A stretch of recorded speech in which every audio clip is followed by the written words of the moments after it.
আমরা জানি যে মানুষ মরবে। আল্লাহ রাব্বুল আলামিন কোরআনে বলতে মেরে গেছে কোরআনে সুন্নাহে বলে এই আয়াতটা প্রত্যেকটা মানুষের উপরে আছে, সবার উপরে আছে, কিন্তু এর প্রতি ঈমান নাই, এর প্রতি বিশ্বাস নাই। যদি বিশ্বাস থাকলো তাহলে সে কখনো বেলামাতি হতে পারে না। যদি সে ভাবে যে আমাকে মৃত্যু অবশ্যই অবশ্যই ঘটবে, তাহলে সে কখনো বেলামাতি থাকতে পারে না।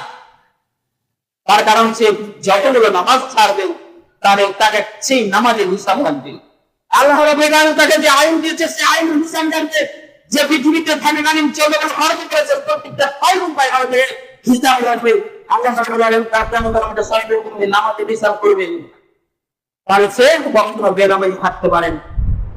আর আমরা নামাজকে মূল্যহীন মানে নামাজটা ছেড়ে দেওয়াটা আমাদের কোনো পাপই মনে হয় না। নামাজটা ছেড়ে দেওয়াটা আমাদের কাছে কোনো পাপই মনে হয় না। অথচ বলা হয়েছে হাদিসের মধ্যে যে নামাজ ছেড়ে দেওয়া জেনা হচ্ছে জেনার চেয়ে বড় অপরাধ। একটা মানুষ জেনা করেছে যত বড় গুনাহ হয়, একটা মানুষ যদি এখন নামাজ ছেড়ে তার থেকে বেশি গুনাহ হয়। আপনি কি বলেছেন? নামাজটাকে এমনি মামুলি ব্যাপার? ইসলামের 5টা স্তম্ভের মধ্যে বলেছে যে দিব্য নামাজ কিনে এসছে এমনি ভাবছেন এমনি। এই জন্য উনি অবশ্যই মৃত্যু আসার আগে নামাজ করুন। নামাজ ছাড়া আপনার গতি নেই। আপনি কোটি কোটি টাকা দান করে দেন কেন, আপনার কাজে আসবে না যদি আপনার মধ্যে নামাজ না আসে। যদি আপনার মধ্যে নামাজ না থাকে তাহলে আপনার কোটি টাকা দান কাজে আসবে না। আপনি সর্বদা অসংখ্য কথা বলেন কেন, কিন্তু যদি আপনার মধ্যে নামাজ না থাকে তাহলে আপনার সত্য কথা বলেন আর কাজে আসবে না।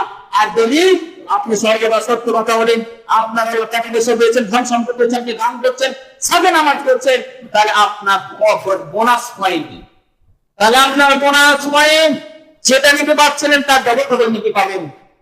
তাহলে আমরা সেটা থেকে দূরে আসুন। এখনো ভাবেন নামাজকে আমরা অবহেলা করে চলছি, নামাজকে অবহেলা করে চলবে না। মৃত্যু আসার আগে আমার লাশ হয়ে যায়।